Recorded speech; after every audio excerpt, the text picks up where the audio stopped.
get our heads right on a Saturday, live from Padres FanFest. It's Ben and Woods on 97.3 The Fan. And if it sounds like I'm smiling through the radio, I am.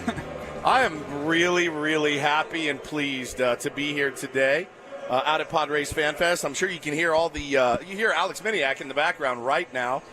The smells and sounds of the ballpark. The Tier 1s are out here in full force, and Padres fans have shown up today. I don't know why I'm surprised. I shouldn't be surprised, but, man, it's great to be here. I'm Woodsy. This is Ben Higgins, your friendly neighborhood sports anchor. To his right, Paulie Rindle, the executive producer of the program. Welcome in, boys. Good to see you, Woodsy. On a Saturday, it is we're live right at Section 113 on the concourse right by Grand Old Barbecue. If you want to come by, Jake Cronenworth is supposed to be here in just a few minutes. Yep. So make your way on over to our section here if you are at the ballpark or you're on your way in.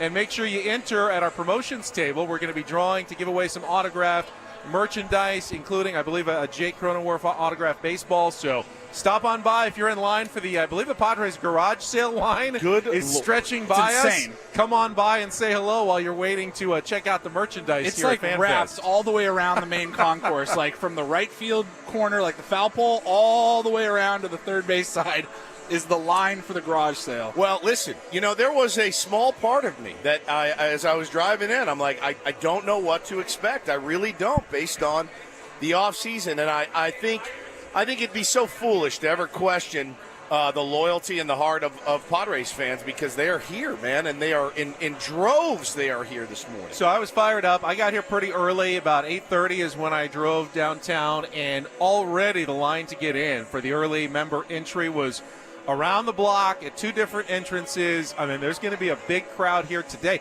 I actually wasn't sure how I was going to get in because there's no media gate set up. So I'm walking in at like 8:45 going, how am I going to get into this building? When lo and behold, I run into one Don Orsillo on his way into the ballpark. And I go, who better to run into? I am just going to ride Don's wake right into the building. But I did, as I walked, and we were walking through the line on, it's wrapped around the street. Everyone's just yelling, Don, Don, Don, Don. I would say for every 10, Don, Don, there was one. Hey, Ben. Yeah. Don, Don, Don. I mean, he's a superstar. Hey, Ben. He's Don. He's an absolute superstar. He is. I mean, he's Bono and Mick Jagger rolled up into one here. It's crazy, dude. I don't know. I've seen him before park his car, and it kind of has to, do that, mid-40s old man run. That's that kind of I got to get inside because I'm about to get mauled by the crowd. Head down. Got to get into the building. Yeah, He stopped for at least 7 or 8 selfies on the way in. I mean, it was incredible to see the love. You missed your Don and Mud during the off season. They're part of your family every night, just like Jesse and Tony are on the radio. Yep. And when all of a sudden they're just gone in October one day, and it's like, okay, well, we'll talk to you again in late February for spring training. It's like we miss those guys. Yeah, no doubt. And I'll tell you what else I missed. I missed Petco Park and driving up, parking today.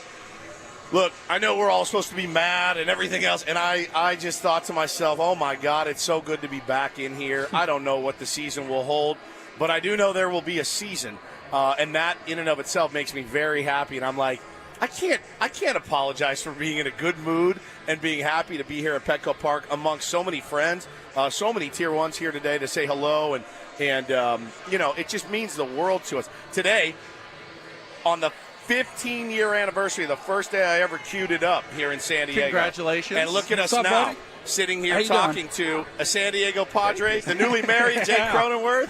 How you doing, buddy? Grab a seat. Here is your microphone. Make sure we can check him and make sure we can hear him. Happy anniversary to you, Woods. 15 years on the air in San Diego. Congratulations. You, man. 15 years. How old were you 15 years ago? Like 15? 16? So good, man. All right, Croney is here. Is he live? Yeah, is he hot? we got his mic on. Yep. The crowd is gathered around our booth here at Section 113 as we welcome Jake Cronenworth of the San Diego Padres here at FanFest. Jake, welcome back. It's been a fun off season for you. Congratulations on the wedding, and it's good to see you. How you doing? Doing great.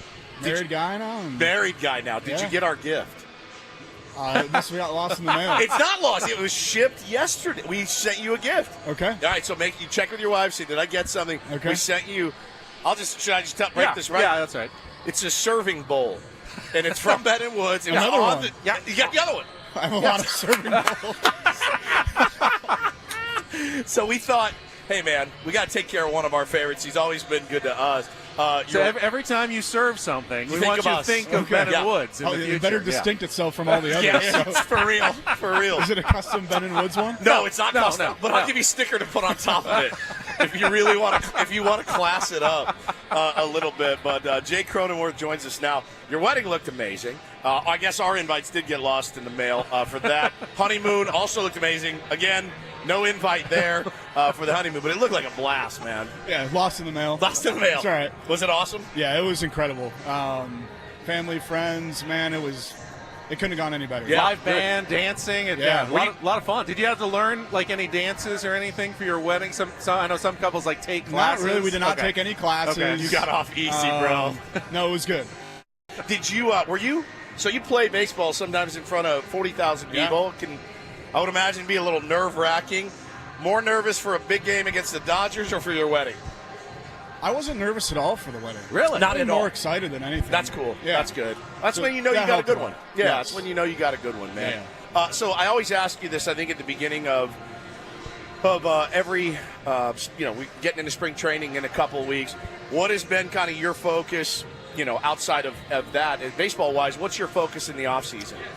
Yeah, I think the biggest thing for me is, this is going to be my 6th year, getting older, and it's just developing and continuing to grow. And as your body ages and you change and finding new ways to continue to get better, whether that's on the offensive side or the defensive side, changing your swing to make it more efficient and make it better so that throughout the course of the year you can remain more consistent and be a better player. How much of a tinkerer are you with your swing? Do you tinker in season? Do you tinker mostly in the off season?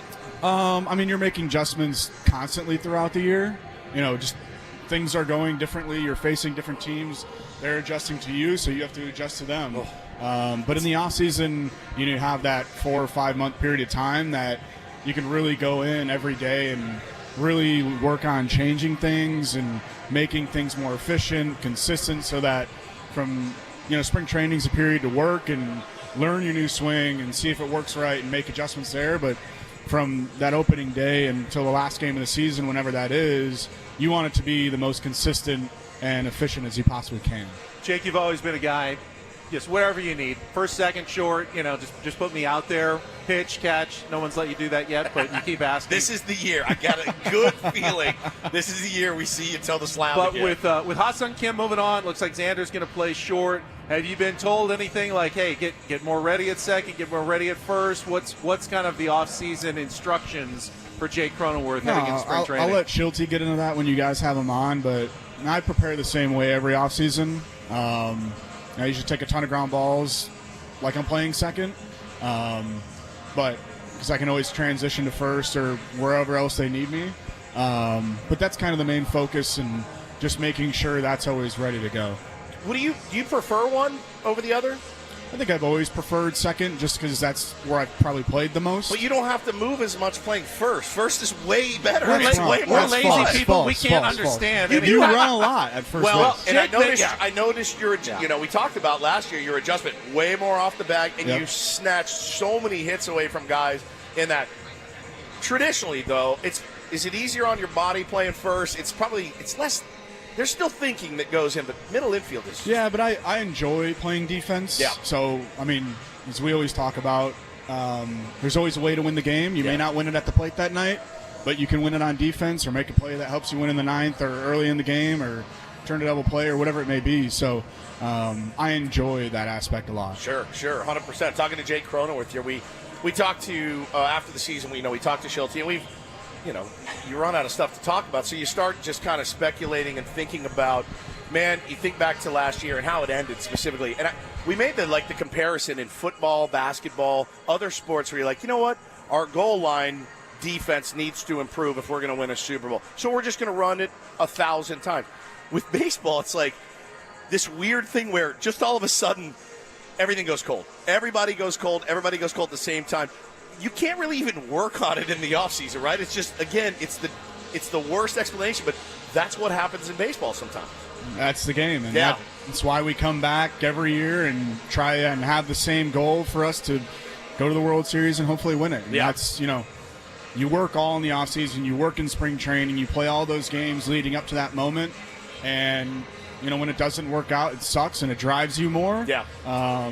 And you hopefully can get there one day, but that's always the ultimate goal, and I think that's what keeps everybody coming back every year, hungry, and as a team. But it's like you can't run, like, hey, I'm just going to run the fade with this guy 100 times until we get it down. Perfect. Yeah, you played hockey. You can't really perfect You baseball. can't really perfect baseball, and that's the thing that makes fans, and I think, anybody watching, and you guys too, it's got to make you a little bit insane at times if you let it. Yeah, I mean, because you're one hit away, you're one pitch away, and it's when that doesn't happen. Oh man, it sucks. It sucks. I No did hear question. Shilt's working Yeah. on the tush push, though, just make it unstoppable this I hope year. not. Actually, that's not something I ever want to imagine. So go back, to the end of the season, Game 5. I was there in the clubhouse, the visiting clubhouse that night.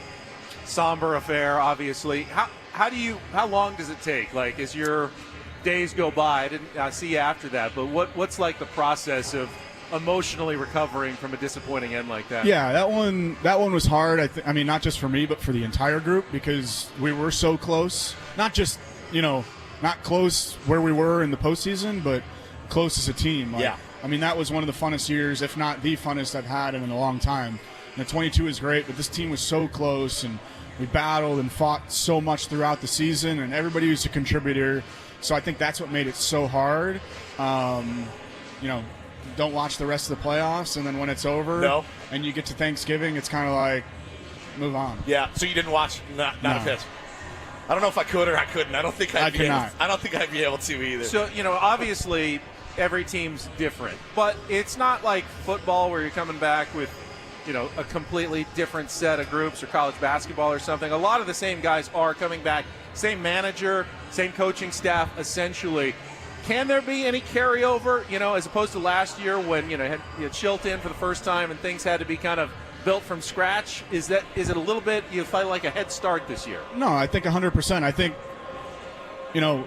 as you guys seen, a lot of the fans, like, there's been a lot of turnover in the last 5 years. New players, new coaching staff, and whether or not the manager stays, there's new coaches everywhere.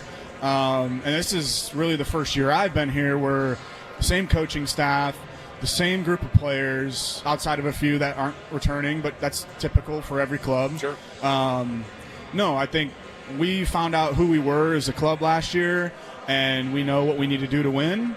And those guys that were there are coming back, and we still have an incredible team.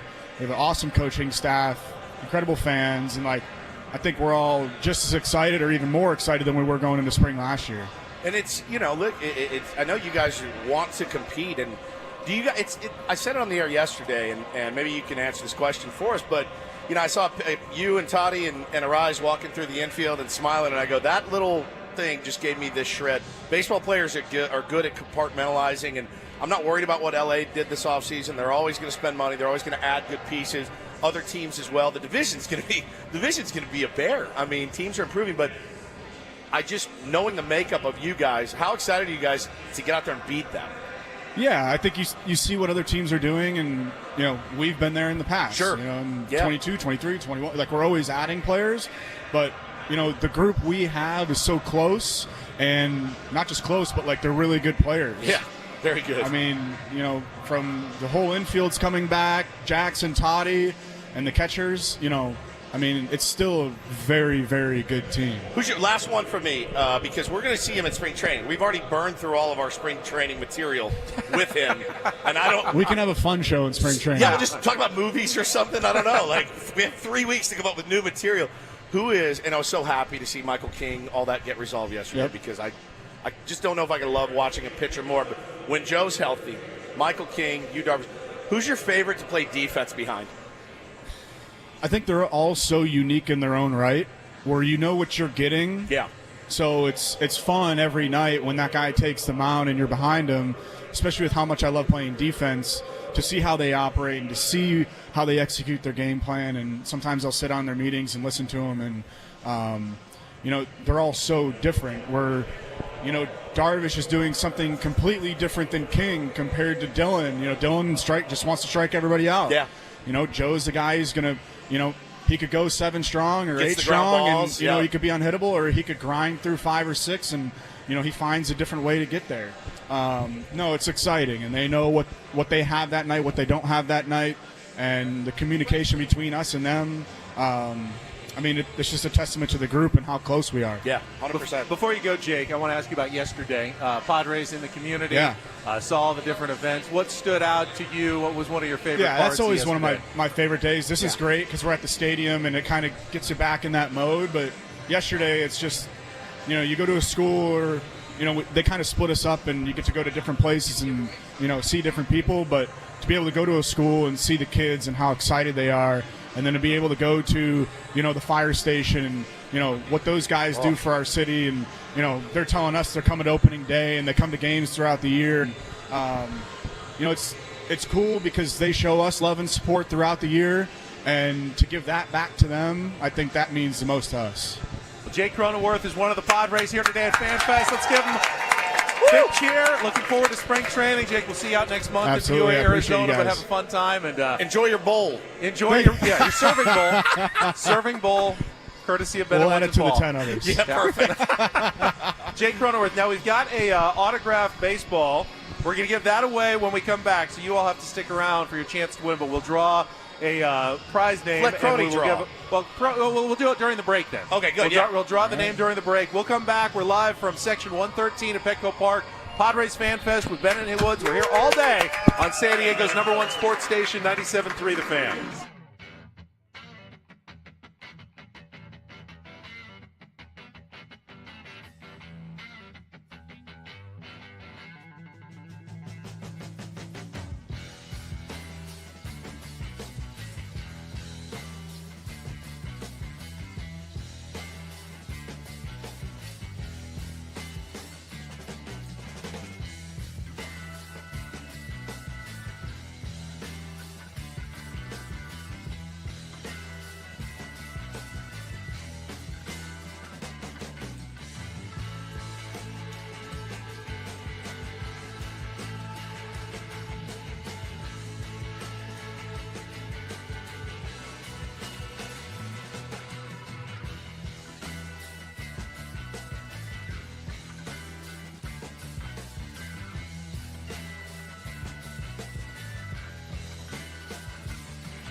Has started. Always, man. It Always is Ben good. Woods. We're live at Petco Park, section 113, right across from Grand Old Barbecue. Just had Jake Cronenworth stop by. We gave away a Jake Cronenworth autographed baseball during the break, and we've got more prizes.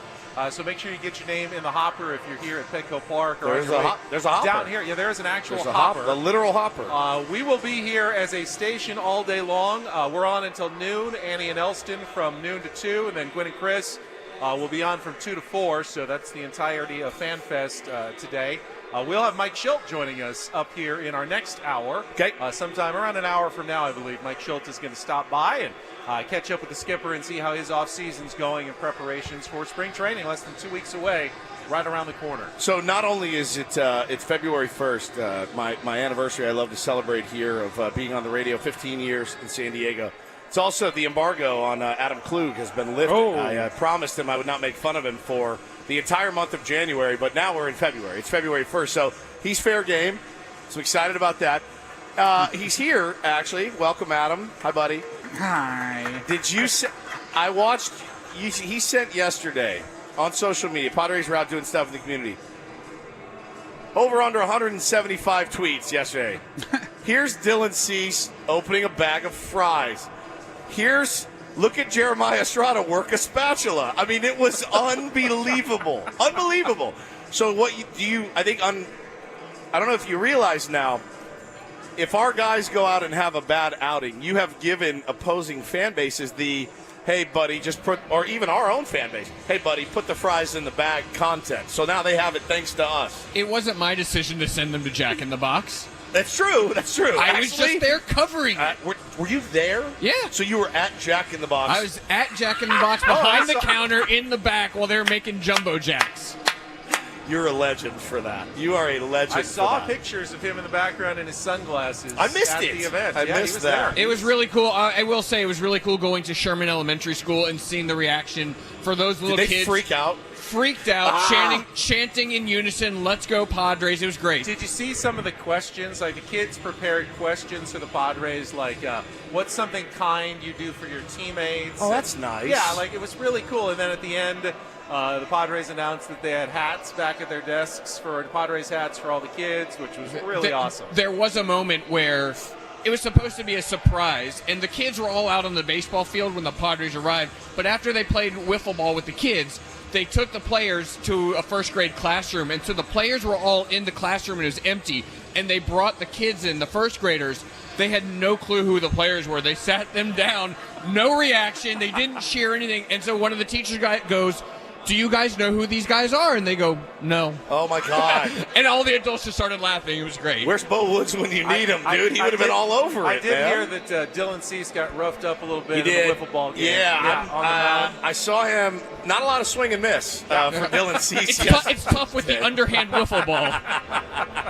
Well, thank you, Adam. I look forward to 11 more months of making fun of you at will. Thank you. Can't wait. I'll never do that bet again. That was excruciating, having to sit for 31 days without being able to roast my the boss. longest month, It's too. the longest month. It's terrible. Yeah, if you were doing dry January, welcome. The beer is flowing Yes. here at Petco Park. Enjoy The insults yourself. are flowing. That was my dry January, and it was very difficult. Did have some Padres news yesterday. At You 10:01. alluded Nope, to 10 it. o'clock. 10 on the nose. 0-0. Right after our show, of course, as always, the Padres announced that they had reached a one-year contract agreement with Michael King, avoiding arbitration. Yeah. Thank Which God.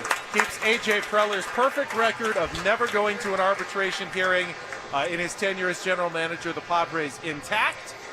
Now, again, Michael King was going to be a Padre one way or another, but Yeah.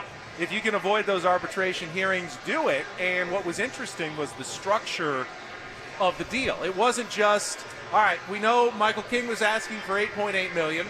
We know the Padres were countering with $7.325 million. It's just going to be somewhere in the middle. And while it did end up that way, it was a lot more creatively constructed. Overall, Michael King gets a $1 million salary, but a $3 million signing bonus, and then a $3.75 million buyout to a mutual option at the end of the season, which when you add it all together, gets to $7.75 million.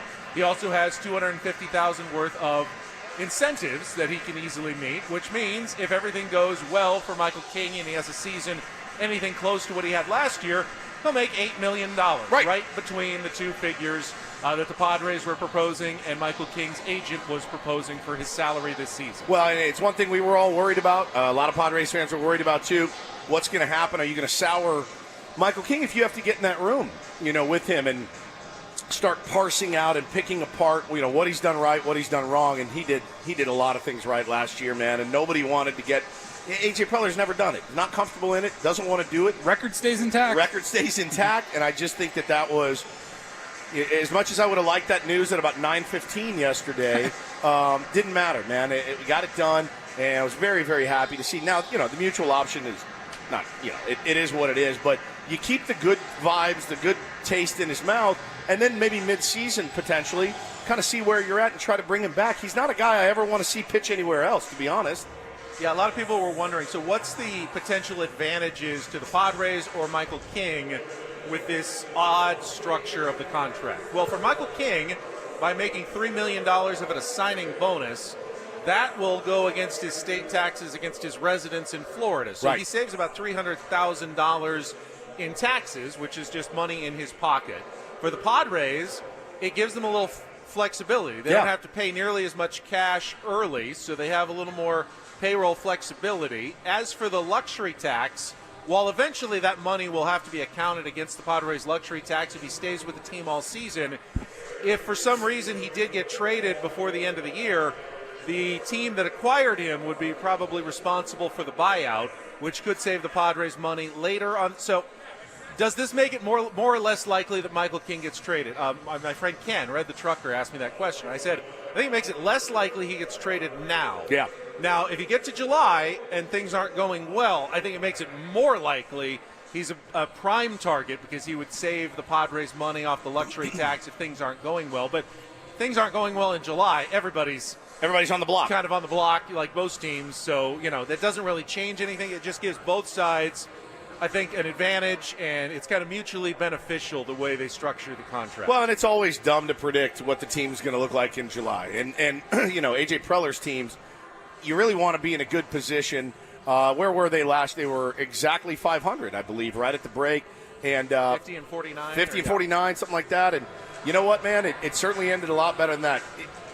I would love to be a little bit better off than that this year at the break because I don't want to go into the break. And again, you talk to Croney and you hear how you start to buy in. You start to believe it a little bit. You start to convince yourself again, okay, there's no reason this team can't be in this thing all season long. Get to the playoffs, see what happens. But, man, Michael King, I don't want to get to a point this season where we're talking about, all right, who can we move and for whom, If it happens now, not with him, but if it did end up happening and they had to move some guys before the season started, all right, we'll deal with that when we get there. But I don't want to be in that position in July.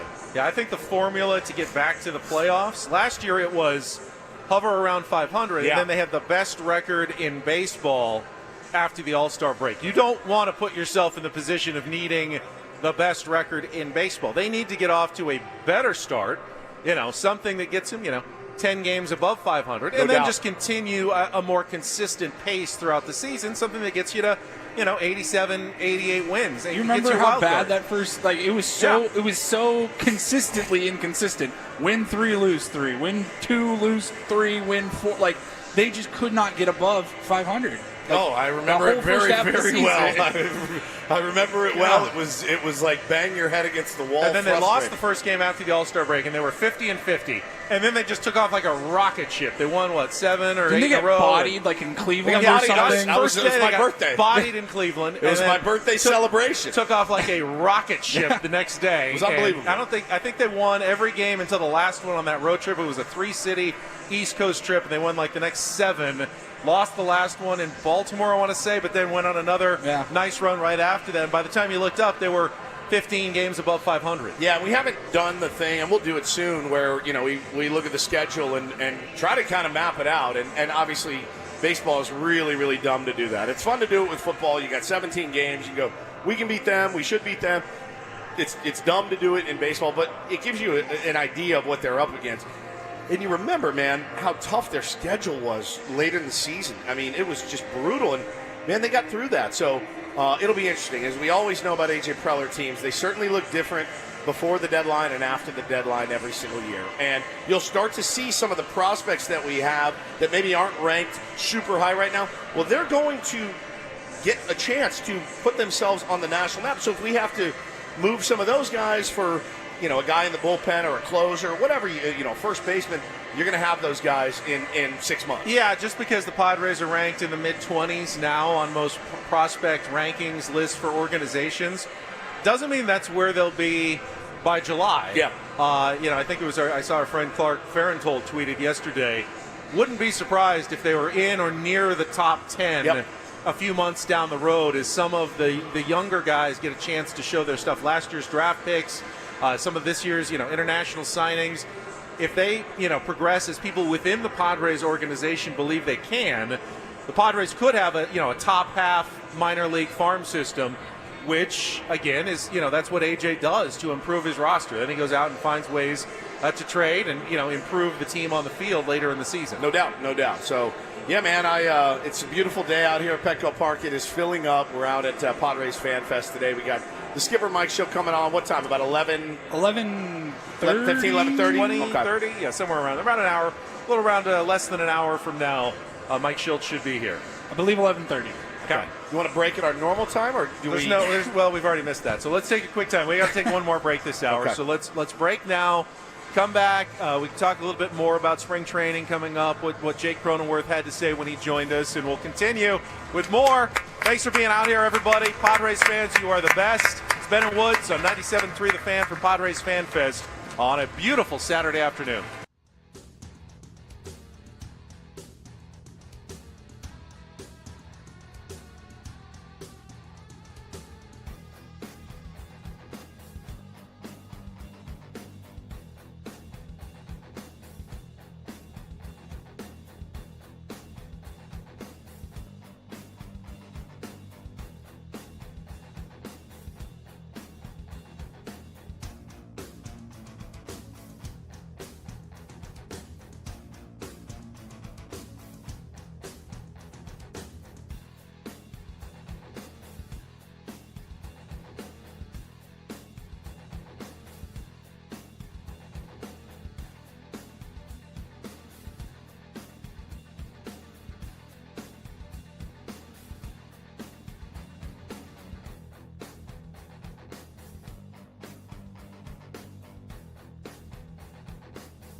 Back live, Padres FanFest. Ben and Woods, Section 113 at Petco Park. I mentioned on the way in, ran into Don Orsillo. Oh. I have not seen Mud, but we saw him at Fantasy Camp. Yep. But I did see on my social media feed that the great Uncle Teddy, Ted Leitner, is also here today mingling. So if you see Uncle Teddy, please say hello and tell him congratulations as well. He's going to be honored tonight at halftime of the Aztecs game against Wyoming. He is down to his last few ever broadcasts because this is his last season. He's retiring after the Aztecs basketball season is over. He's calling it a career. So they got just a few more regular season games and then hopefully a run in the NCAA tournament. But if you see Teddy, say congratulations on an incredible career as a San Diego sportscaster. Well, like the gold standard for career San Diego sportscaster, the great Uncle Teddy. Also, if you see Uncle Teddy here at FanFest, if you happen to run into him, send him over to Section 113. Please. So we can say hello, give him a big hug, and put him on the air. Uncle Teddy, if you're listening right now, come on by. We're right by Grand Ole Barbecue. You can come and stop by. We got a microphone just for you. He could kill an hour easily. I mean, with no issue at all. So, yeah, I'd love to see Uncle Teddy today. We've got a line that stretches along the concourse past us. I don't know how far back it goes at this point. Beyond Grand Ole Barbecue, heading out into the right field corner where they are doing the Padres garage sale. It's an annual feature of FanFest where they have basically kind of the old merchandise that went unsold from this season and previous seasons where you can get it at deeply discounted Yep. rates. And there you never know what you're going to find. Maybe there's a couple of Jose Azocar jerseys sitting out there. Sugar. I've heard there's some Ha-Seong Kim stuff left over, Like obviously. You know, Jorge Alfaro street sign Yeah. or something random. you never know what you're going to find at that Padres garage sale, and it remains. I'm always shocked by how unbelievably popular it is. People are waiting in line, probably over an hour, maybe, just to get their chance to at stroll least. through. If not, Bro, I mean, but it's got to be picked through by now. No, they got a lot of stuff down there. I think 2 years ago when we were out here, I just walked through there towards the end of our show, and as I was trying to get back to my car, I was like, I'll stop by. There's nothing left. Nothing left. Like some socks for $1 or something. You know, you can get like baseball equipment and gear and all that. But I think if you're going to make it out there, you want to get there early. There is some cool stuff for sure, but the line is daunting. You may have wanted to already be here, to be honest, but you can still make it. I mean, Now, we I got don't all know. day. But they have the 1 p.m. entrance Yeah, as they well. gotta restock So probably. I imagine Yeah. they would restock or something. And what players are here? I mean, I would assume I I think everybody's here. Everybody's here.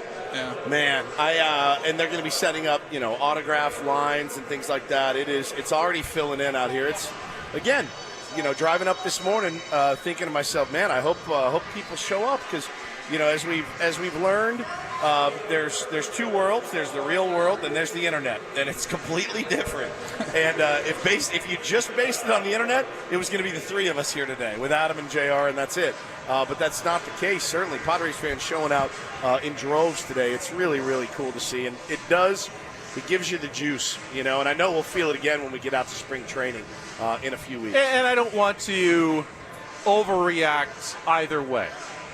Just because there are some concerns on the roster and a bit of a payroll, crunch, doesn't mean that everybody has abandoned the team.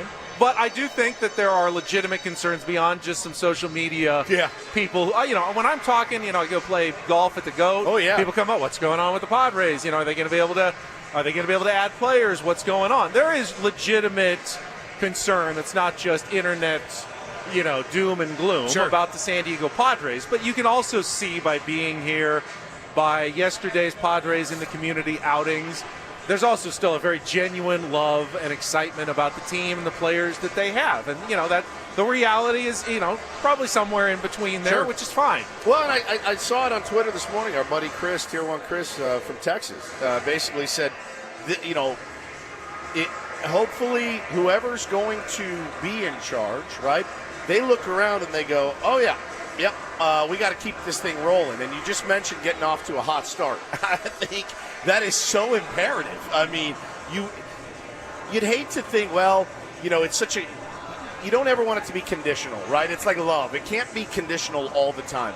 But it's also, you can't just go, whatever you want to do, I'll just sit here and take it. But if the team gets off to a hot start, it makes people want to come to the ballpark. It makes people want to root for them. As Croney said earlier, still a monster team with monster players. I mean, I do agree that would alleviate a lot of concerns if they played well out of the gate. Yeah, big time. But think of 2023 and how disappointing 2023 was. And then they slashed $90 million in payroll. And then they got off to an incredibly mediocre start where they only played 500 baseball.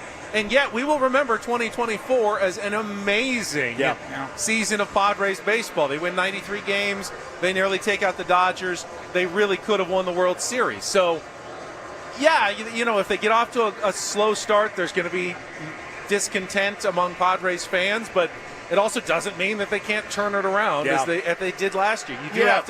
You have to let it all play out sometimes. I do like a lot about what Croney said today. He's always so good when he's on our show. Bro, he got me fired up. He did. He got me a little fired up, and him listing all the years of so much turnover, so much, and we in the media, at least on our show, I don't want to speak for anybody else, but I'm as guilty as the next guy. Be like, more. I want more players. I want better. Upgrade. I think there is something, and you can tell it's from one of the actual players. It's like, it's nice to have a little consistency with the coaching staff. You know what I mean? Things like that. You always want talent. Talent's the most important thing, so I'm never going to say it's a good thing that you couldn't replace some of the players you lost. However, we have always, as we have seen the Padres add, and when it doesn't work out like we imagine on the field, we have pointed in the past to the constant turnover, the inability to create a lasting culture because of that turnover. Well, this is the other side of that coin. And we'll see. You haven't added, you haven't changed much, but you have some consistency from last season to this season. What you have built has not gone away completely because most of the players, almost all of the coaches, the manager, are back with some stability. And that is something, as Jake pointed out, he's never had in his entire tenure with the San Diego Padres. Yeah, that's exactly right. And, I talked about it on the show yesterday, and I don't think it's really going to matter up in L.A. I mean, they have a good core, too, of guys that have been there and won the World Series last year. They've added a buttload of pieces, and those pieces got to figure out a way to fit in. I think they will. I'm not too concerned about them right now, but it's definitely something to watch. I think there will be internal struggles among the Dodgers as they figure out, playing time issues with all the good pitchers, like pitching staff, how that's going to work. Problems. I think their struggles will look like, we only went 5-2 this week, and a couple of the games were one-run wins. Yeah. I don't think their struggles are going to manifest in, the Dodgers are 7 games under 500 here in June. Correct. Because they haven't been able to find the right chemistry with all the new pieces. They're just too talented to really struggle badly. And their core is set as well. They have a really good core as well. But again, man, I can't be overly concerned about what they do and what they've done. But what we've done this offseason as far as adding players has been, it's been subpar. But I still think, man, there's still time. I just don't know. I don't know what's left out there. After sorting through the details on Michael King's contract and how it was fairly team-friendly and it gave some flexibility, I don't know what it was. I'm a naturally pessimistic person. I started feeling more optimistic for the season than I felt in a while. I'm like, AJ's got something cooking. He's given himself a little bit of wiggle room. I don't know if it's a Dylan Cease trade. I don't know if it's acquiring a little bit of money here, a little bit of money there to go out and make a splash somewhere. I don't know what it is, but I know he's not going to just sit there and say, never has. We're close enough. We'll just roll with this. Yeah, never has. Never has. I don't think he ever will. When you look at the guys coming back, and we talked about it earlier, like replacing Profar and Higashioka primarily in the aggregate. Can they do that? I think they can. I don't know what it looks like yet on February 1st, but I do think you can replace that production. Yeah, hopefully. I mean, and you're still a good team. Yeah. I do think the guy we talked to earlier, Jake, is one of those guys. A real pivot player for the Padres. Big time. Because when Jake is at his best, he's a guy who can hit, 280, 290 with a little bit of pop. I mean, Do you think there's a 20 to 25 home run season in Jake man. somewhere? I would love it. I would love a 20 home run season. He's also been prone to Slumps. those month-long slumps. Yep. And he's got to minimize those. And if he can just minimize the slumps too. Yeah, got a bad week, a couple of bad weeks over the course of the season, but overall play at his capability for the chunk of the 6-month season. He's an all-star. He's been an all-star performer. And if you get an all-star Jake Cronenworth to go with Tatis, Manny, Bogarts, Merrill, they could have one of the best, and Arise, they could have one of the best top 6 lineups in all of baseball. Now, what does 7, 8, and 9 look? No idea. No idea. No. But I promise you, no pitching staff would want to go up against a fully clicking top 6 for the San Diego Padres, because that means first inning, second, third inning, fourth, fifth inning, you are having to go through those guys over and over and over again. And if they're all kind of locked in at the same time, the Padres will be a formidable offense to have to go up against this season. Wow, and a great bullpen too. That's something that is there, at least on paper. Right now, you look at it as a strength. It's deep. It's deeper. It's the deepest part of this team right now. The depth overall is something I think we're all concerned about, but we'll have to see how that plays out. I mean, you talk about pivot pieces, man. There's a few of them in the infield. Crony being one, Xander Bogaerts being another one. If those guys can do what they're capable of, again, we're going to need it. We're going to need it for 162. But if one of those guys goes down, it's going to be a little bit of a stretch, man, trying to figure it out. I totally forgot about Brian Hoeing. Yeah. We were talking about the bullpen, and remember, we've heard talk of Adrian Morejon possibly converting to starter, but Hoeing actually did start some games, in the past, and he's an option that you could switch, or he's a really solid depth piece for your bullpen. That was, a smart deadline pickup by A.J. Preller last year that wasn't just for the stretch run, but I almost think Hoeing was more this year in mind for this year, knowing that they're going to lose a couple of guys. That's a guy that's going to be a valuable piece for the Padres this year. Yeah, we can ask the skipper about it when he joins us in about half an hour. He's probably not going to reveal too much of his plans, but certainly want to ask him. Yeah. It's just not going to set all the cards right down on the table for us. He's going to announce his rotation for opening day weekend. He's very forthcoming, as you know. Give you an outline of the lineup 1 through 9 as he sees it right now. Yeah. Other potential guys they're targeting. Absolutely. I've got a list of all the activities going on at FanFest as well. We'll come back. More Ben Woods from Padres FanFest Petco Park on 97.3 The Fan.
Hour number 2 of Ben and Woods, live from Padres FanFest. We still have some fans sitting here. It was packed when Jake Cronenworth came by in our first hour, and I'm sure it will be again when Mike Shildt joins us about 30 minutes from now. The skipper is going to be here. We are at section 113. That is on the first base side, right by Grand Ole Barbecue. We can see out onto the field. Kids are running the bases. There's a lot of stuff going on. Would you like me to go through the events of the day? So, as I mentioned, we got the Padres Foundation garage sale, where you can stand in a line that's right here and check out one-of-a-kind Padres items, all proceeds benefiting the Padres Foundation. Fun on the field. Fans can enjoy several activities. Kids under the age of 14 can run the bases. Additionally, fans can pitch in the bullpen, catch a fly ball, snap a photo in the dugout, and take a tour of the grounds crew area. And there's 4 different ways you can access the field. Section 118, 119, the Toyota Beechcraft Pier out in the outfield and the east ramp. All day long, Padres players and autographs. They are going to have different times and different sections where they are to kind of split up the crowds and stuff, but you'll have a chance to get autographs of players. And then there's a couple of forums from 11 to 2:15.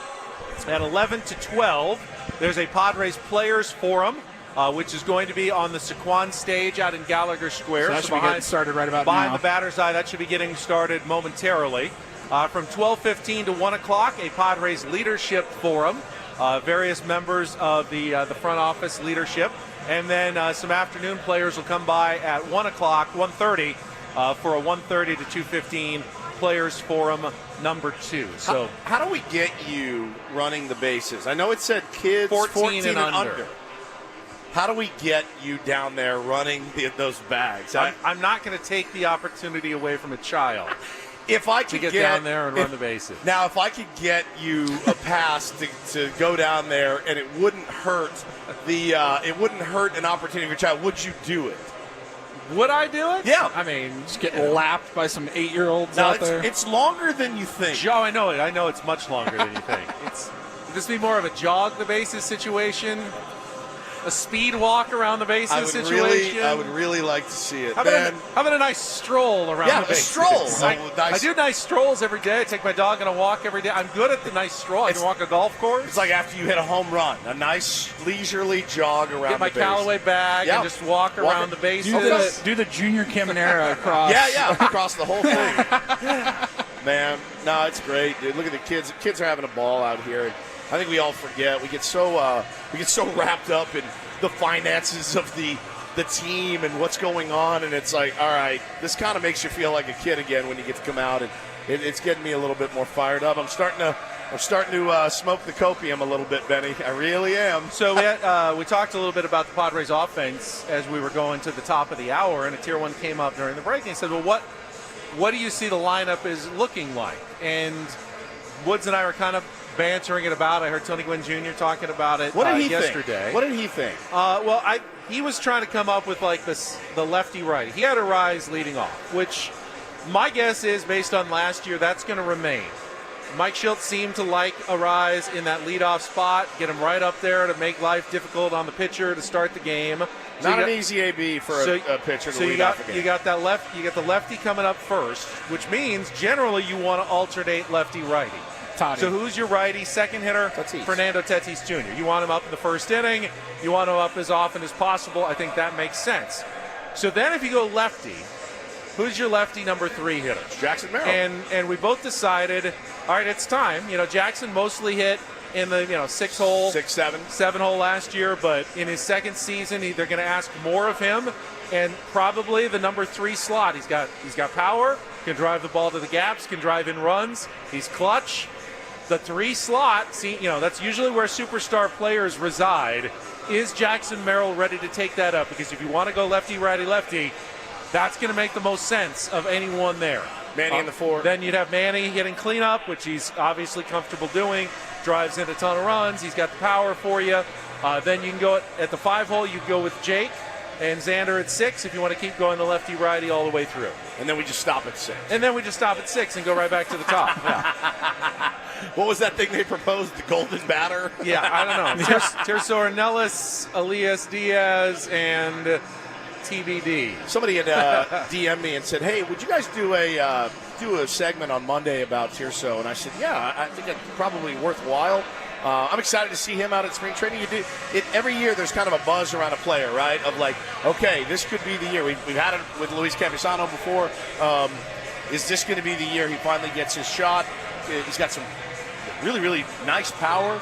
Is it going to translate at the big league level? We'll see, man. But I think we'll ask Mike Shildt this as well when he joins us.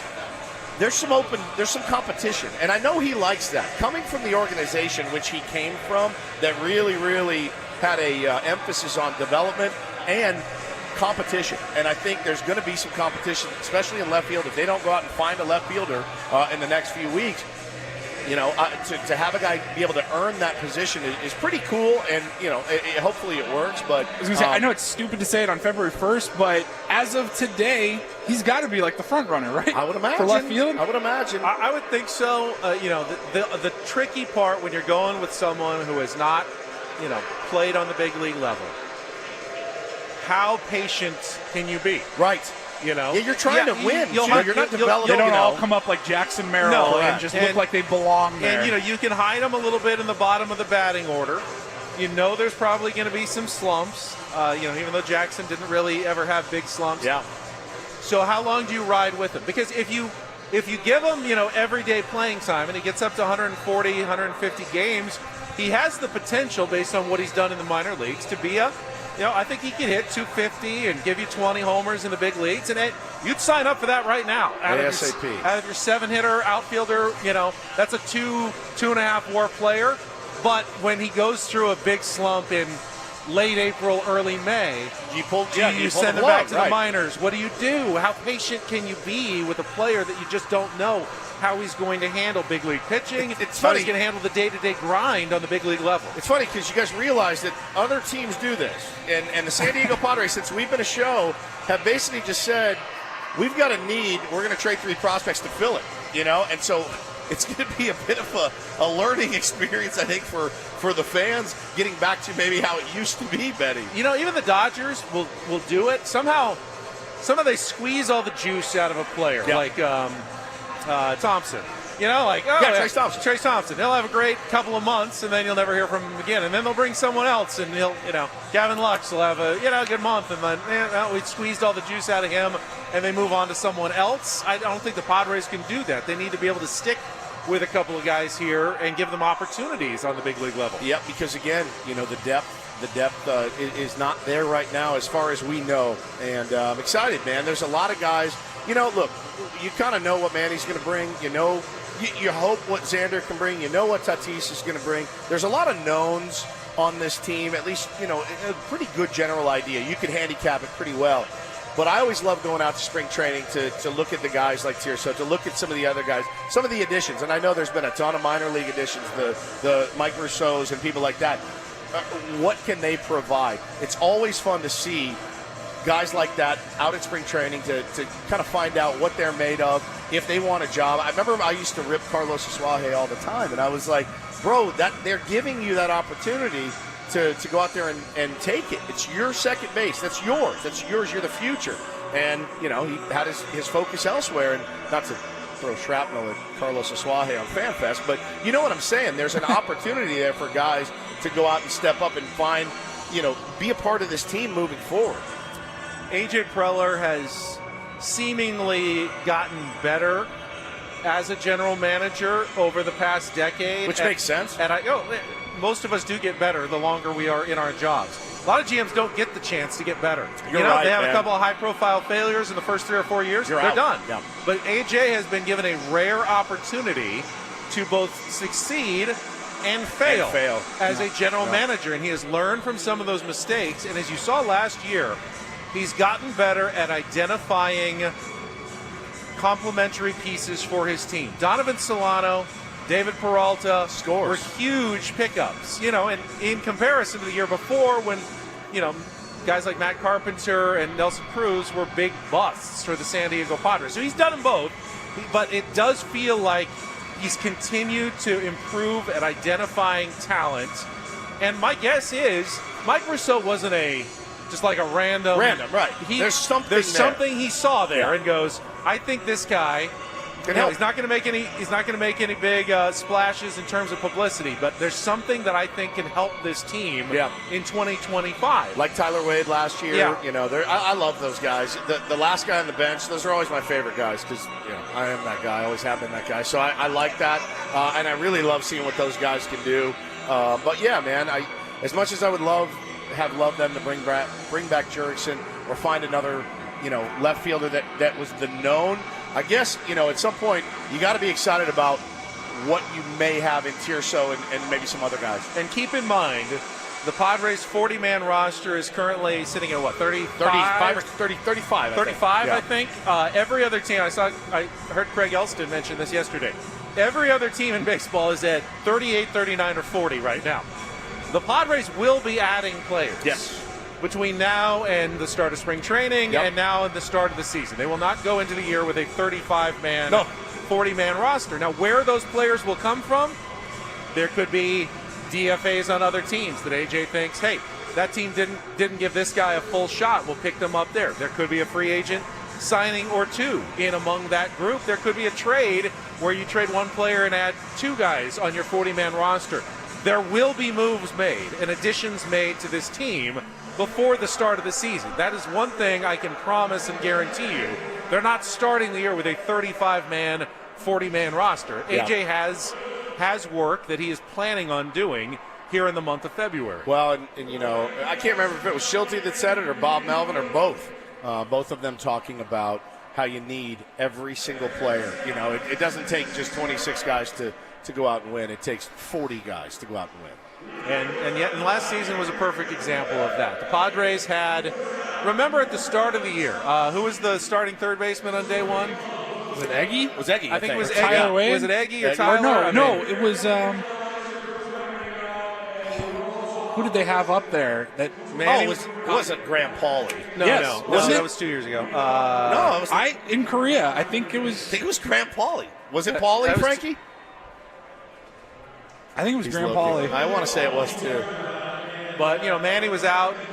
From for the first month of the season. How often did Bryce Johnson start in right field for Fernando Tatis Jr. when he was dealing with his stress reaction? You had so many guys that you had no idea who they were at the start of the year. That you had no hope of helping the Padres compete. That absolutely were part of the team at the start of the season. Give me the opening day lineup last year. I You got to remember, it was 2 o'clock in the morning, too, when we were up, and so I don't remember. It was very early in the year. Tyler Wade. It was Tyler Wade. Yeah, Tyler There you Wade go. started. All right, yeah. Crazy. Jose Azocar started in the outfield in the first. Eggy and the let's see, it was Eggy. Eggy was in the outfield to start the season. I can't even. It's incredible, so much changes over the course of even during the season for a team. Graham Pauley did play the second game of the season. Crazy. He was actually in the lineup. Absolutely on crazy. Day two of the season last year. He got a pinch hit at bat in the first game too. Yeah. All right. Yeah. So crazy. All right. Let's take a timeout. Yep. Wow. We're going to check out Mud and Don over Hearing there. some announcements. Oh, we got Mud and Don on the Mud big and screen. Don. All right. You can see it on the TV right there. They're starting the We'll tell you what's going on here. Mike Shildt's going to join us Manny coming in and about Merrill. 15 minutes. We'll be back with more live from Padres FanFest. Ben Woods on San Diego's #1 sports station, 97.3 The Fan.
So I want to thank all the Tier 1s who are stopping by our booth here at Padres FanFest. We spent most of that break taking selfies with people, which is always a mind-blowing honor, that anyone wants a little souvenir. It's very weird. However, I will say We had a first that earlier. you don't need to take every selfie as an opportunity to molest me some way. What's I like disagree.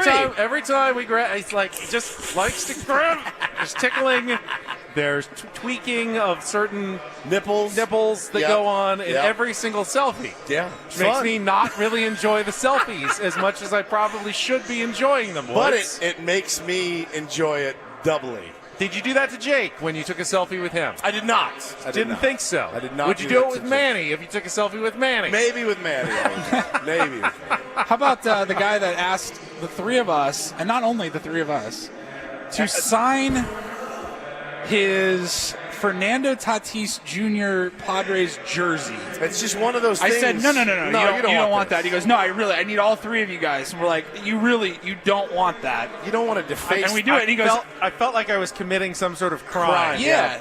And he Yeah. goes, hey, can you have Adam sign it too? And I go, Which no, well, makes now it even you worse. really don't want that. It's just Like, unbelievable. You spend all that money on a Tatis jersey, and you have 3 loads, and Adam signed that thing, and it just doesn't make any sense to me. It's like I've signed some baseball at spring training. I signed a couple baseballs that had like real players. I'm like, you don't want me on this, man. Yeah. It's only gonna ruin the value. You get caught up in the moment and the excitement, but Yeah. in a few days You're he's gonna going to go kick back and yourself. he's going to go, what was I thinking? What did I do? Oh, regrets from FanFest, unfortunately. Yeah, I mean, it's like I got David Bowie's autograph at home. I treasure it. I'm not taking it up to get it signed by Jeff and Jared. You know what I mean? Like, it's just not happening. Like, even Dave Rickards. Like, I'm sorry, man. David Bowie stands alone in my office. No one is going to touch or taint it.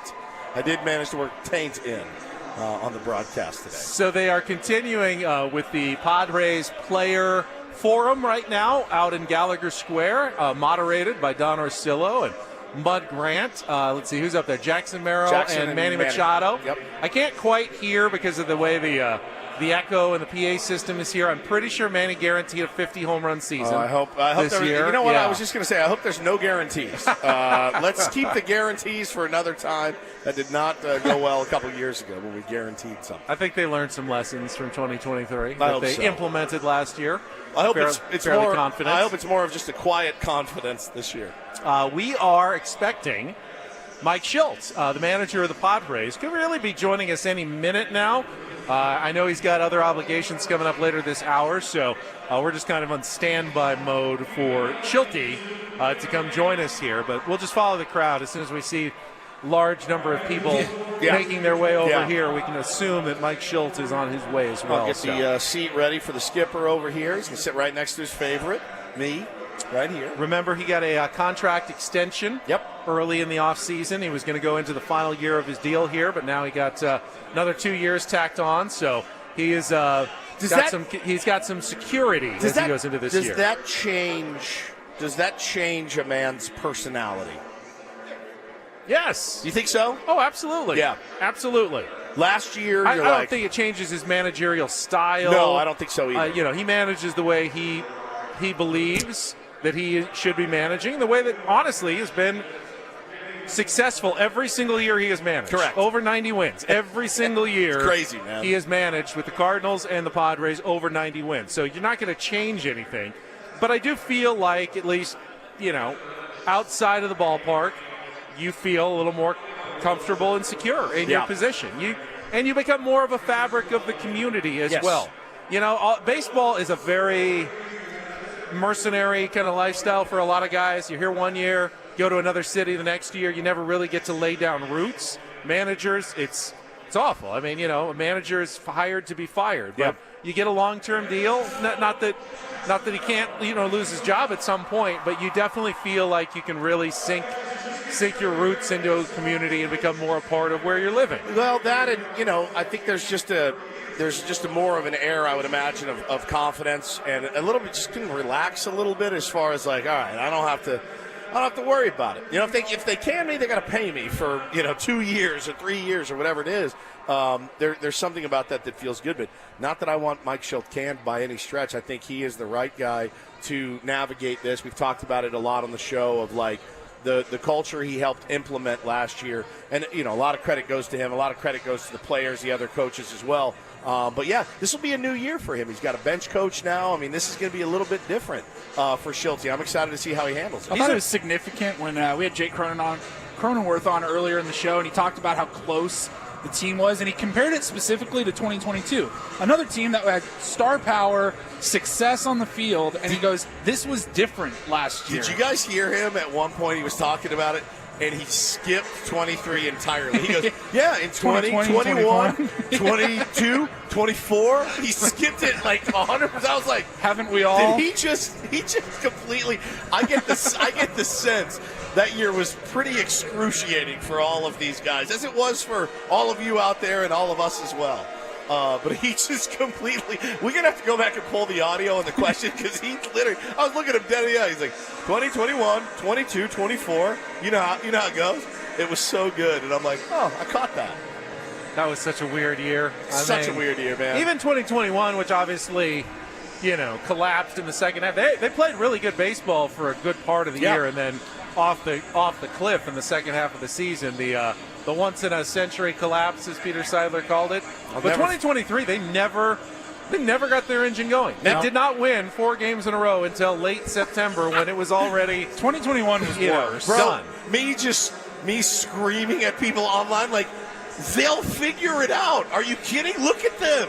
This lineup run cannot, differential. They can't possibly. This lineup cannot continue to do this. It makes no sense. It was so excruciating. 21 was worse. 21 was tough. They were the best team in baseball the whole first half of the year. The off the cliff was rough, man. It was really rough. I think one of the other things to note, Jake talked about not only Mike Shildt coming back, but pretty much his entire coaching staff coming back as well. Those guys are clutch, man. Baseball is not a sport where you see, even if you have success, then, mostly coaches get poached for other jobs. Yeah. You don't have success, then there's a lot of turnover. It's rare to see a team that had success with as much consistency from one year to the next as the Padres are bringing back. I love it. In their coaches' room for next year. And I love it. I got to think, if you're Mike Shildt, you're over the moon about that. So I see some elite security standing. They were just right there. It looks like they may be bringing Shildt up pretty soon. Should we take a break and then bring him on? I like that idea. Yeah, because I saw them. They're kind of giving us the look, meaning he may be joining us very shortly. Let's do that. We can set him up. That works. Frankie, we'll take a timeout, and we'll come back, hopefully with Mike Shildt. Yeah, let's have a nice long combo with Shildt. Live from Padres FanFest at Petco Park 2025 on San Diego's #1 sports station, 97.3 The Fan.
All right, Padres fans, we are live at FanFest. Can I get a big round of applause for the manager of the San Diego Padres, Mike Shildt, who joins us here on 97.3 The Fan. We are live in Section 113.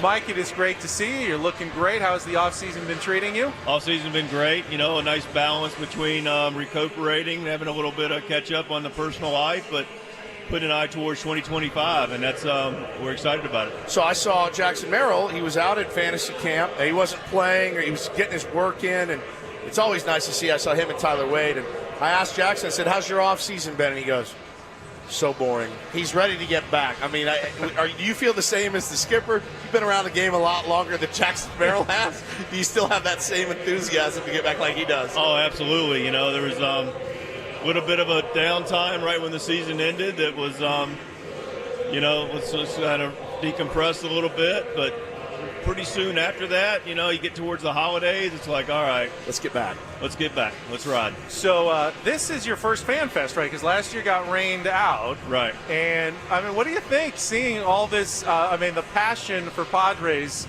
fans that come out here and this, I mean, just like the lines and everything, it's nuts. It's outstanding. It's unbelievable.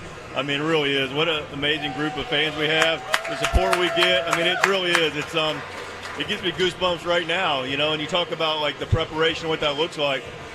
I can tell you, it's not that we need extra motivation, but I spent a lot of my off season in town in San Diego, considered to be home, and so you know, bought a house and all the good stuff nice. here. And congratulations. I'm you know, San Diego, and but my point being is, I love our community. And I love getting the community, and I love the genuine passion and love for the Padres that is really real. So when you have a day where you're like, no, man, we got to get this done for everybody out here. We were just talking about how we talked to you after you had your contract extension early in the offseason, and that can allow a guy to establish more roots. And that's kind of an important thing, getting that security where you can become a part of the community as well. No, it really is. I mean, you know, listen, I've been really blessed to be in another organization for 18 years, and what I realized and studied successful, sustainable, winning cultures as a part of one, establishing a continuity with that here, and it really is just that. It's the continuity of an investment in the people. You know, we brought our entire staff back effectively. Ruben, thankfully, has been extended. We match each other in our years together. Victor Rodriguez has been extended. You know, so that continuity allows for us to be able to, and we're just getting started. I mean, last year, our first year, we were getting after it, but we've got a lot of more meat on the bone, and us being together is only going to be able to grab that. Well, and it's funny, too, because we had Jake Cronenworth on earlier. We're talking to the skipper, Mike Shildt, right now. We had Croney on, and Croney was talking about how since he started, he's like, it hasn't been real consistent. There's been a lot of churn, player-wise, coach-wise. It's something that he knows is important. You came in last year, helped establish a culture. Got to be a better feeling driving into Peoria, Arizona this year, knowing, all right, got a lot of these same guys back. The path continues to be the same. You've already kind of installed that. How do you reinforce it this year moving forward? It's just a continual process. I mean, our culture is something that we don't ever take for granted.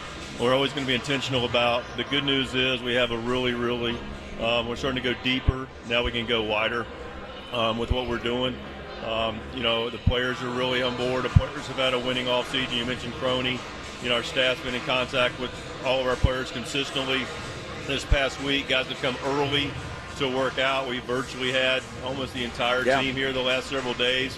You know, at Camp 44 that Joe puts on, which is a big hit for the group. But, you know, having the guys come out willingly and with good attitudes in their off season earlier to FanFest to get ready and to connect with each other says a lot.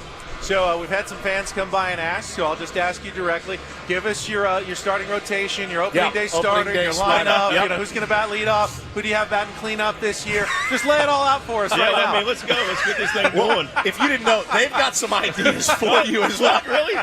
And you two, have nothing. Not at all. No opinions. I already put Jackson. I got him in the third hole. I know that's a lot for a second-year player, but I got him moving up this year. I think you're probably on to something.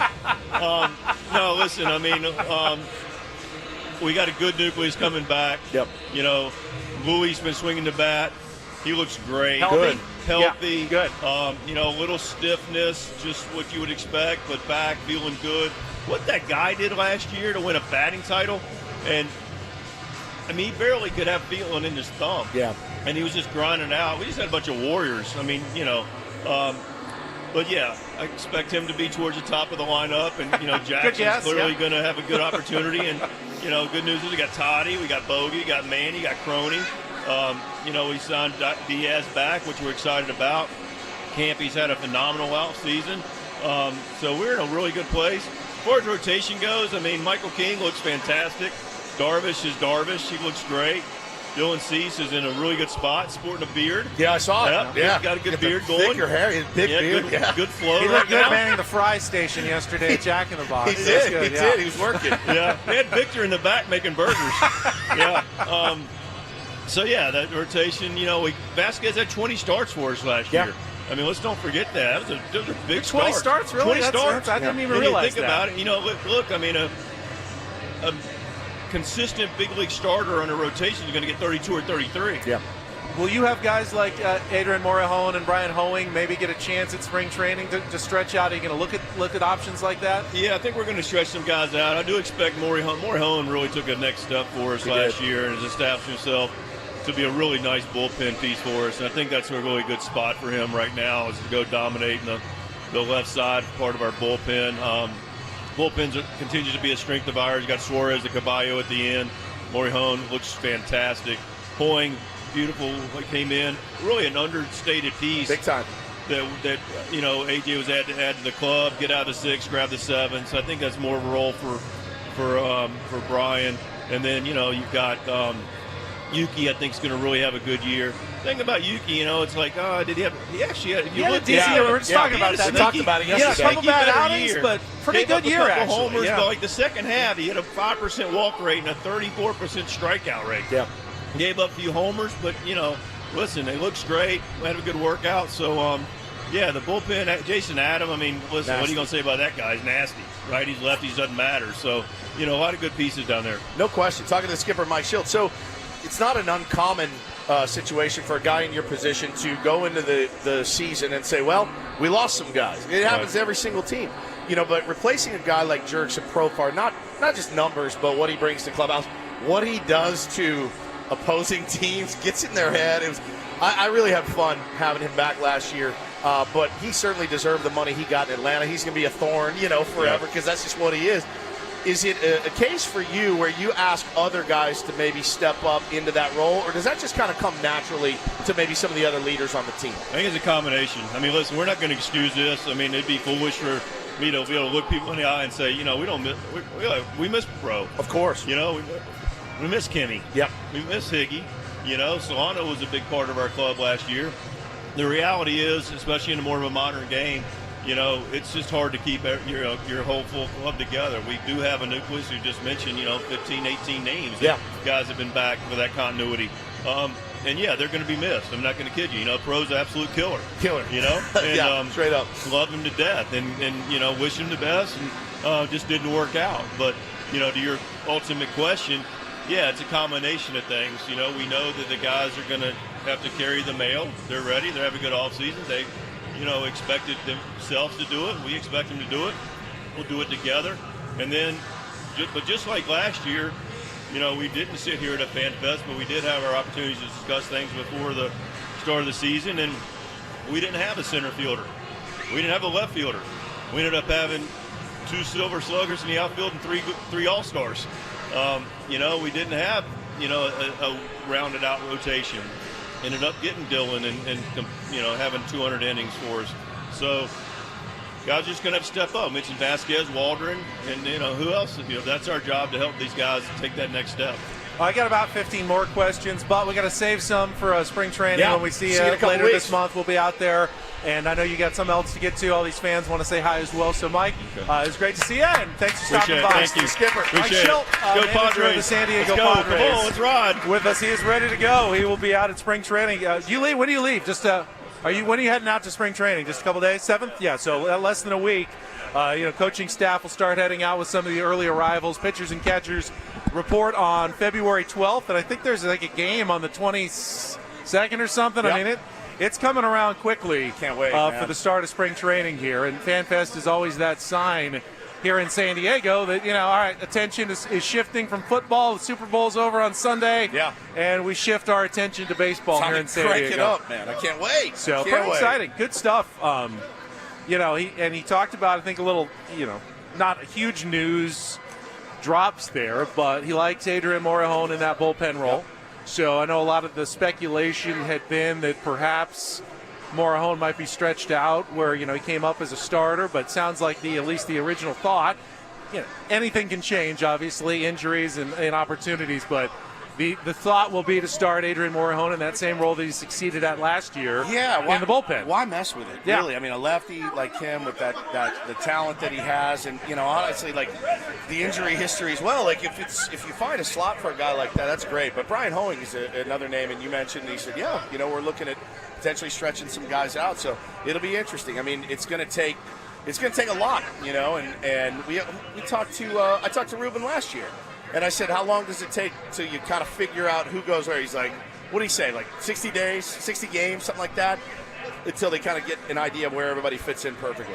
He's signing some autographs right now, but obviously the Padres need more depth in the starting rotation, but you can tell that, he brought that stat up of Randy Vasquez made 20 starts. That's shocking. That's shocked me. Shocking. I would have guessed 12. 12. Yeah, 12 would have been 12. Like my over-under. Yeah. I had no idea. Matt Waldron had a really good season. Yeah, he tailed off at the end, but he had never been asked to pitch those kind of innings before. You had to expect that. I think this guy in front of us feels pretty good about Dylan Cease, Michael King, Yu Darvish, Randy Vasquez, and Matt Waldron. Sure. Now, is that enough? No. But is that a legitimate five-man starting rotation? Good place to start in Major League Baseball. Yep. Yeah, I mean it's a good place to start. Thanks, Skip. Appreciate it. And then you got to find some other options, whether it's internally, prospects, whether it's externally, whether it's guys in your bullpen. Eventually, you do have to stretch out bullpen days. I mean, teams have figured out different ways to stretch the innings and find ways to cover 162 games. And you do forget that what he mentioned last year about, like, we didn't have a center fielder, we didn't have a left fielder. All these things came a little bit later. I do reserve some amount of hope that A.J. Preller is not done cooking on the stove yet, Ben. So many things didn't have a chance to get to. With Mike Shildt, didn't get to ask him about the Roki Sasaki pursuit in the offseason. Manny, though, apparently addressed it during the FanFest question and answer session. He said he thought that it wasn't the ownership dispute that impacted Roki's decision to sign with L.A. Manny had a gut feeling that Sasaki had already made his mind up when he met with the Padres. Yeah, sure. And he doesn't know either, but he was down there, with them. Yeah. They hosted him at his house for dinner, and he says, he had a gut feeling that Sasaki. So did everybody else. Yeah. So did everyone else. As soon as you knew who Roki Sasaki was, they were saying, it's like 80% Dodgers. So did Dallas 20% the field. So did Dallas Keuchel, who played with Roki Sasaki and said he had already heard about a deal in place last year. So, I mean, look, Dodger fans will take that and have some fun with it, I'm sure. But, hey, listen, it is what it is. Roki is a Dodger, and he's not here. So. Yeah, I mean, and they're getting questions about the ownership dispute. This is a tweet from 97.3 The Fan. Manny Machado says the ownership lawsuit is out of his control. He's very close to the Seidler family. He hates to see the organization go through it. He hopes it gets resolved soon, but in the clubhouse, they still want to carry out Peter's vision of bringing titles. There we go. And, that's, Mike Shildt has that vision. Manny Machado has that vision. Jackson Merrill and Fernando Tatis Jr. and Xander Bogaerts. They all share that division. That's the most important thing about having that vision for a World Series title. That nothing's changed on the team. I'm excited to get some of this audio, play it on Monday, have a chance to sink our teeth into it on Monday. But, yeah, man, I love that these guys are talking openly and honestly about it. I think it's important, and it goes a long way. And, like I said, there's still so much up in the air right now with the organization. But you look around, fans are here, they're ready to jam, ready to get this thing going, and I love that. Yeah, I know. Wasn't sure, the kind of reception that we'd be feeling here, but it does feel like it's been a bit of a turning point. Padres needed something like this, a good day. Does it give them a one win on the field? No, but it definitely at least halts some of the what felt like negative momentum of the offseason of just losing players. This feels like a day they needed. Well, there was a palpable feeling when I walked out of the office yesterday at 10 o'clock with the Michael King news, and it was like a big, like, okay, good. All right, don't have to speculate on that anymore. He's going to be ready to go. Excited to watch him play. Just little small, minute wins along the way are starting to add up, and then you come out here and you see a huge win with all these Padres fans here ready to jam in 2025, and I can't wait, man. I'm starting to really get the buzz. Manny also says, and he's talking to the media right now, that his elbow is back to normal after dealing with the lingering effects of surgery through the 2024 season. What's been different about this offseason is the result, everything, he said. That's a tweet from AJ Cassavell from MLB.com. So he's been able to do, apparently, the normal off-season work that he was completely unable to do last year. I was watching. He's doing some clean and jerks in the gym. I watched it the other day. It was great. I love watching these guys get after. And, I saw, obviously, on his Instagram feed, but Fernando Tatis Jr. sprinting, full speed, wonder if there's any lingering from the stress reaction. He looks like he's pretty healthy as well. And we heard from Shildt talking about Luis Arraez.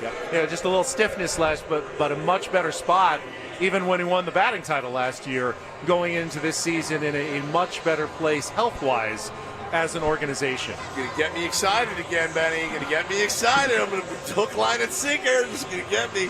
I'm in. I'm ready. Let's go. We ride. Keep adding. Absolutely. A lot of fun. So coming up from noon to 2, when we get out of here in a few minutes, Annie and Elston, Braden's here. They're going to be sitting down. They're going to have Trevor Hoffman and Jackson Merrill. I'm going to pull up some times for everybody. So we got some times. We'll give you the schedule. So everybody's here. Make sure you come back. For all of our special guests, they're going to be stopping by our 97.3 The Fan table. We're set up in section 113 right at the top of the concourse across from Grand Ole Barbecue if you're listening and coming in.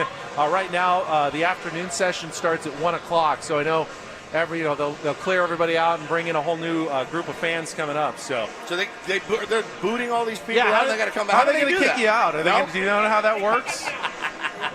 Got to have two set. Is it two? Are you looking for places to hide, so you can stay in for the afternoon? Yeah. All right. Like little nooks and crannies up here? Annie and Elston are scheduled to have Trevor Hoffman around 12:10. Nice. Jackson Merrill shortly after that, 12:20. Nice. Right, so back-to-back. First hour. Okay. Coffee and Merrill. And then Joe Musgrove will be here around 2:30. Oh, killer. And Dylan Cease at 2:40. All right, so that's in the Gwynn and Chris program from 2 to 4.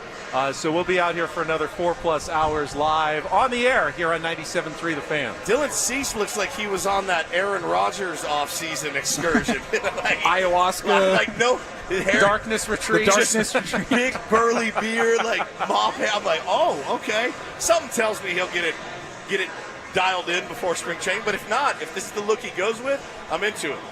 And we'll see if Dylan Cease remains a member of the San Diego Padres for the start of the season. Sure hope so, man. Now that I'm here today, I'm like, let's roll. As you get closer, and maybe you just want to keep him around because, obviously, we just hear about continuity being such a good thing. Well, maybe we want more continuity and not less continuity. I still have the suspicion that there's a good chance he could be moved, but we'll find out. Put yourself in that clubhouse, right? I mean, you're here, you're ready to jam, and then all of a sudden it's like Dylan Cease to the Braves or Dylan Cease to the Cubs, and it's like, oh crap, how do we overcome it? But I will say this: if there's one clubhouse that's used to it, it's that one. And AJ always has a way of injecting something. I mean, even in the years where you felt like wasn't going to be the Padres season, pre-2020. There were still moves that injected some excitement and life into the clubhouse. AJ is a specialist at that. So, whatever moves are made, even if there are some trades, my guess is that returning pieces, other moves will kind of replace some of that energy and enthusiasm for the roster going into the season. Yeah, it's like I said, the closer we get it, I'd love to see him toeing the slab opening day. It gives you your best chance to win against those Atlanta Braves. I don't want my prediction to come true.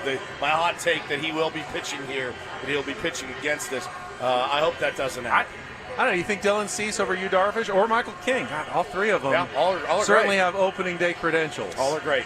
You feel pretty good, but that's a tough opponent coming in day one. It's gonna be fun, man. It's gonna be fun this year watching these guys compete. All right, we're wrapping up. Frank, what do we got left in this? Like another minute or so. Another minute or so. So we will obviously turn things over to Annie and Elston at noon. We'll be back Monday morning at 6 a.m. We'll have more of the media sessions that are going on right now and hear what some of the Padres are having to say on Monday for you, but you can also get some of that today with our shows on the air. You and I were supposed to go get some lunch, but I kind of want to hang around for Hoffy and Merrill at 12:10 and 12:20. That's fine. Of course. I mean, we did just see both of them last week. Yeah, I did. Yeah, we did. I don't know. That's true. And we'll see him in spring training. I know. You like to say hi to Hoffy. I love Hoffy. Anytime you get a chance to say hi to him, it's are you always a lot of kidding fun. me? Are you kidding? Guy's the GOAT. Yeah. Let's see. Shildt just went down. He's meeting with the media now. Says Fernando Tatis Jr. put an absolute laser show on during BP the other day. Man, he looks good. Xander's excited about playing shortstop. We didn't ask him about that. That seemed pretty obvious that Xander's your shortstop going into the season. Talked about Elias Diaz being back. They're happy about that. He said Campy looking really good this offseason as well. So probably a legit competition for playing time behind the plate going into the year. Well, DH too for Campy. They'll need him at this point somehow. So, all right, let's see. Is that it for us? I think that is You'll it. hear the music that here. is it for us. Thank you, guys. To the music Appreciate here. you. Keep going. We've got some people to it for thank. us. Presley, the promotions team. Not an easy day with all the people here setting up and giving away prizes, which you can continue to do. Make sure you sign up here at our table and put your name in our hopper. It will be drawings all day long. JR from our engineering staff is here as well. Appreciate that. Frank Marchese, Italian Paul back in the studio, manning things as well. But how about this guy to my right? Paulie, setting up all of our cameras, all of our radio broadcast equipment, getting us on the air. We had no glitches for 2 hours. It went really smoothly, and hopefully the rest of the day goes as well. What's Get it? your nipple one more No time more. before we go. Yeah, stop that. All right. For the hugging, Paul Reindl and Stephen Woods.